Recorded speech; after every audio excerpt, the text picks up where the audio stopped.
Ang ganda ng init, guys. Hello, shout out everyone.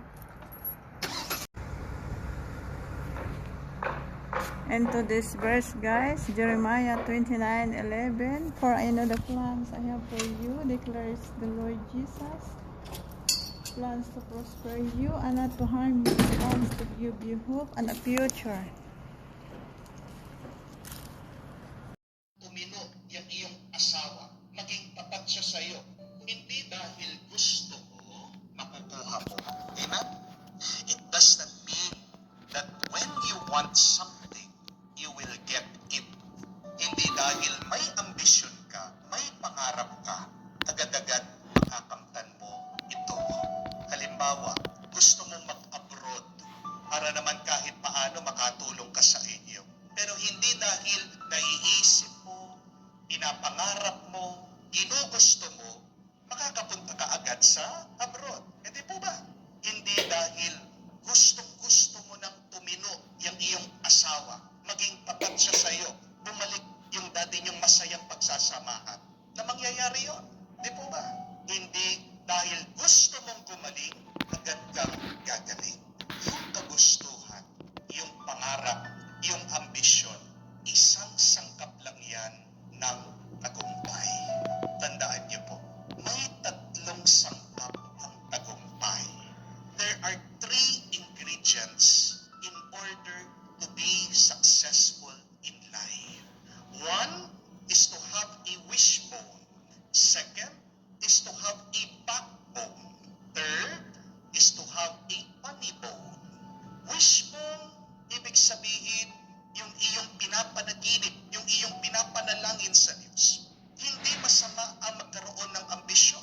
Hindi naman binawal ng ating Panginoon ang ambisyon nitong magkapatid na Zebedeo, James and John, na sila po ay umupo daw dito sa kanyang bandang kanan at kaliwa pag nandun na siya sa kanyang kaharian.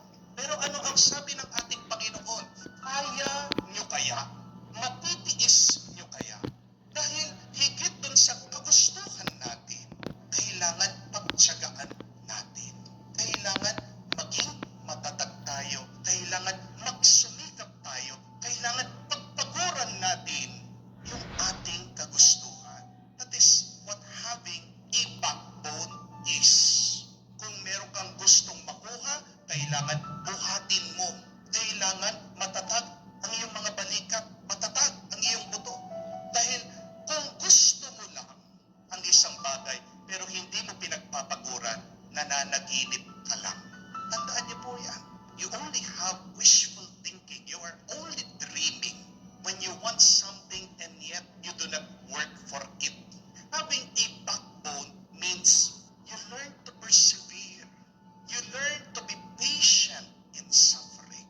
At tandaan nyo, yung mga tunay na nagtsatsaga at marunong magpasensya sa gitna na paghihirap, hapdi ng buhay, silang nagtatagumpay.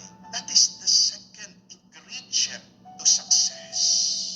At si Santiago, ang apostol ng ating Panginoon, tandaan niyo po, siya ang unang nakakuha ng korona ng kabanalan dahil siya ang unang naging martir para sa ating Panginoon.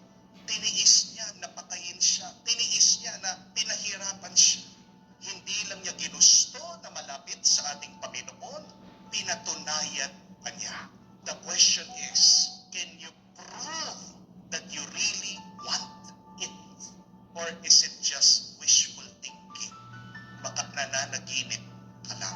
Pero kahit na naghihirap ka, pangatlong sangkap ng tagumpay, kailangan maging masaya ka din.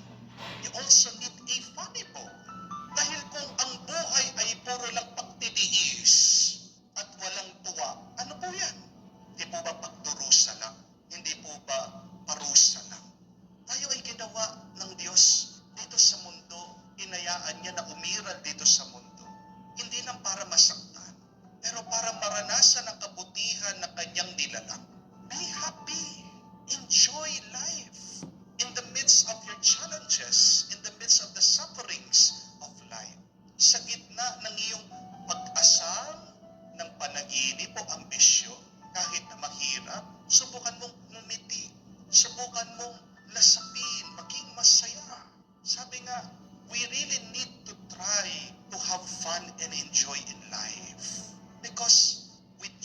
joy, you can bear the hard things of life. Nagiging mas mahirap ang buhay pag nakasimangot ka, pag nalulungkot ka. Di po ba? Hindi po sapat yung magdasal. Ang dami dyan nagpapadasal sa akin eh. Pero ang tanong, pagkatapos mong magdasal, anong ginawa mo? Kailangan huwag kang tumigil na mangarap. Pero dapat pagpaguran mo, persevere. At habang nagpapagod ka, nagtitiis ka, mag-enjoy ka, maging masaya ka. Mga sangkap lang po yan. Kahit naman meron kang mga ingredients, anong kailangan mong gawin para makain yan?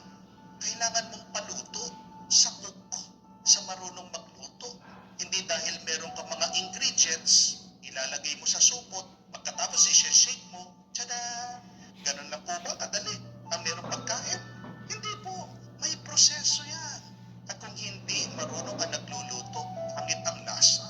Sinong may karunungan? Sinong may kaalaman? Para pagdugtong-dugtungin, para mahalo ng mabuti itong mga sangkap para sa tagumpay ng ating buhay. Ang Diyos na.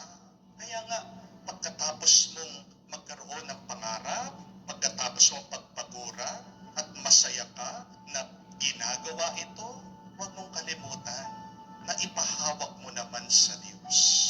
Because unless God blesses your dreams, your effort, your life, you will never be fruitful.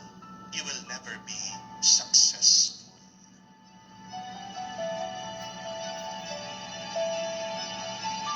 Ito po, tandaan nyo.